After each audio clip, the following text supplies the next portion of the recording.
What is up, everybody? Welcome to DFS by the numbers. These are my Draftkings MMA picks for UFC Nashville. We have Corey Sandhagen going against Rob Font. I need all the wins, yeah. Harder than all that is. You better move, you might get knocked out. Knocked out. You better move, you might get knocked out. Knocked out. You better move, you might get knocked out. Knocked out. And we are back talking some DraftKings for UFC Nashville, which is, in my opinion, a very good card. We have 12 fights to work with here. Looking forward to this fight card from a fan perspective and also a DraftKings perspective as well. Can't wait to break it all down. Before we do so, if you guys can smash the like button for me, subscribe to the channel. It is always much appreciated. If you do want to support me more, be sure to check out dfsbythenumbers.com. There you get the stats you see on the Friday, Saturday shows, the targets, the projections, the rankings. Got prize picks on there as well, and then my DraftKings article also, which will be out sometime today. So be sure to check that out, dfsbythenumbers.com. And yeah, other than that, check out Underdog Fantasy. Use that promo code DFSBTN for a 100% deposit bonus up to $100. Same promo code there for prize picks if you want to check that out. I'll be going over my favorite Underdog play mid-show here, and then also be on the lookout for the prize picks video, which will be out sometime today as well. So with all that out of the way, I say we get into it, and we're going to start with the fight doesn't go to decision lines. And yeah, we have a lot of fights favored to end inside the distance, but not a lot of fights that are like heavily favored to end inside the distance. Like last week we had like the DeLima fight, and this week, believe it or not, the fight that is mostly favored to end inside the distance is a strawweight fight, which has to be like the first time ever that that's the case. But yeah, I think this fight heavily ends inside the distance more often than not, right? You have Tatiana Suarez, 9,500, Jessica Andrade, 6,700. It's a fight that I think is a very good one to target. I'm very high on the Suarez side myself, but if Jessica Andrade shows up, is able to stuff a couple takedowns, I mean, Jessica Andrade can go up there and put up a really big score. So yeah, I'm more so on the Suarez side myself. I think it's a terrible matchup for Jessica Andrade in general, and then on top of that, on short notice. So I'll have a ton of Suarez, but it's really hard to kind of completely ignore Jessica Andrade down there at 6,700 against really anybody, no matter how bad the matchup. So great fight to target to kick this one off. Then we have Jeremiah Wells, Carlston Harris. We have minus 215 for this fight. Doesn't go to decision.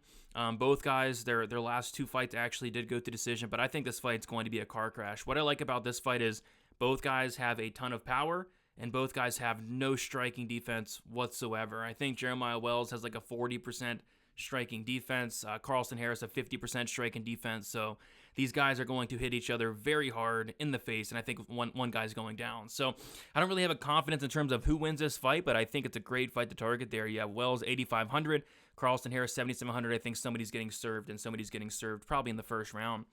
Then we got Billy Quarantillo going against Damon Jackson. Minus 175 for the fight doesn't go. Great fight to target here. I think this fight plays out one of two ways, and I think whichever way it does play out, it's going to score very well. Either Billy Quarantillo goes in there with a classic Billy Quarantillo performance where he just puts it on you from the jump, racks up a ton of strikes, and I mean a ton. This guy's landing almost 8 significant strikes per minute. And Damon Jackson, I question the durability. Damon Jackson coming off of a knockout loss. Damon Jackson is a guy that has been finished in all 5 of his losses, so I think a Billy Q finish is very much on the table here. On the flip side, if Damon Jackson wins this fight, you're expecting a lot of takedowns, a lot of control time, a potential submission as well. This guy, Damon Jackson, has like 15 subs on his record, so a phenomenal fight to target. I think these first 3 are all great fights to target. And even this fourth one's not a bad fight to target either. Minus 140 for the fight doesn't go for the Lopez-Tucker fight. I'm more so on the Lopez side myself. He's younger. He's super dangerous. I think he can win this fight by knockout or sub. If Gavin Tucker wins this fight, I actually see it being by decision. I don't see him finishing Diego Lopez. Diego Lopez just next level tough. But yeah, Tucker does have a path to victory with the takedowns, getting on top of Lopez and staying safe on top. But that's going to be much easier said than done against Diego Lopez, who is just extremely active from his guard, and on the feet, this guy carries power. So I like Lopez here, and I'm going to have more Lopez in this matchup, but Gavin Tucker is not the worst underdog in the world this week, I'd say. Let's get to our core plays. Up top, Corey Sandhagen, 9,300 for Corey Sandhagen. I really love this matchup for him. He's very expensive, but he's going to be worth it if he wins this fight. I mean, if he wins this fight, we're talking a massive score against Rob Font. Corey Sandhagen, incredible volume, landing 6 significant strikes per minute. I think he can mix in wrestling as well. And I think he can get multiple knockdowns. We saw Jose Aldo knock down Font multiple times. We saw Marlon Vera knock down and hurt Rob Font pretty much in all 5 rounds. I think Corey Sandhagen, obviously we saw Sandhagen just dominate Marlon Vera, right? So I think Sandhagen probably does even finish this fight at some point. I think he lands a big shot, whether it's a head kick, a knee, and puts Rob Font out for good. So Rob Font's never been knocked out, but I think that probably changes here. And I think Corey Sandhagen puts up a monster score in this one. Next we have Asu Amalbayev. This guy is 8,600. Just a guy with wrestling upside here. I mean, he's going against Osborne, who I don't think is terrible by any means, but, 8,600 for a guy in Almabayev who I think can mix in takedowns. He's a guy that he has great cardio. He's going to absolutely have the cardio advantage, and he looks solid. He doesn't make a ton of mistakes. I think this guy could be the real deal. 29 years old. This is going to be a stiff test against Ode Osborne, who's definitely not a bum, but I kind of question the cardio of Ode Osborne. I question the takedown defense, and this is a guy in Almabayev who just, like I said, he doesn't make mistakes. He'll take you down. He'll fight smart, and I think that can rack up across 15 minutes. So I like some Almabayev, and I like him to put up a pretty big score here. All right, and then we have Billy Quarantillo, 8,900. You can't ignore Billy Q on DraftKings. I mean, this guy is just DraftKings gold, and in fights he wins. The amount of pace, pressure he puts on his opponents, and like I said, I think he has some serious finish upside here against Damon Jackson, who just gets finished every time he loses. So I like Billy Q. I think he puts up a massive score. I think he really puts it on Damon Jackson. My concern, though, is he does get taken down, and he does get controlled here, which is ultimately going to limit some of the volume. But, if he does get taken down, I expect him to be able to pop back up, and that's only going to make Damon Jackson more tired as the fight goes on. I think Billy really puts it on him and finishes him by knockout here. So let me some Billy Q, 8,900. May look a little bit expensive, but man, if he wins this fight, he's putting up well over 100 points, you got to think. And then Diego Lopez, 8,300, talked about him a little bit. Gavin Tucker coming in here off of a 2-year layoff. Gavin Tucker just brutally knocked out in his last fight against Dan Ige, right?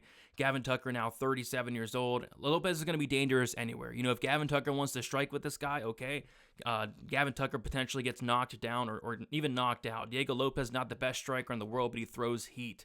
And then, obviously, if this fight hits the mat, whether it's Lopez on top or even Tucker on top, Diego Lopez is going to be threatening at all times once this fight does hit the mat. So I just think Lopez has a lot of paths here to not only win this fight, but win this fight by finish as well. So let me sim Diego Lopez as a core play.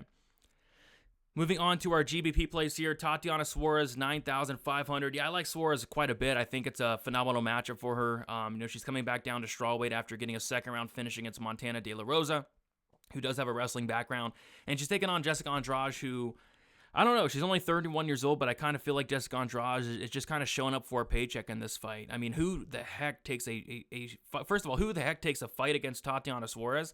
And secondly, who takes a fight on short notice against Tatiana Suarez? It just doesn't seem like the best idea. We saw how she looked against Blanchfield when she stepped in on short notice. Blanchfield took her down, and it was over like that. I think Suarez is going to have no problem taking down Andrade, and once she does take her down, I think she gives Andrade her 9th finish loss. Andrade gets finished all the time in losses. So I love me some Suarez here, 9,500.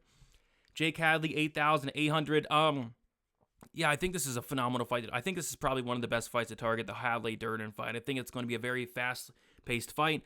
I think if Durden wins this fight, he's going to put up just a massive, massive score with the wrestling, with the control time. But I kind of more so lean on the Hadley side here personally. I think Hadley's going to be live everywhere for a finish, whether it's mixing up to the body, hurting Durden, whether it's Durden shooting in for a takedown and getting sub. Jake Hadley, phenomenal submission game, black belt in BJJ, and Durden gets submitted a lot. So I think Hadley does submit Cody Durden at 8,800. I don't think he's the worst play in the world.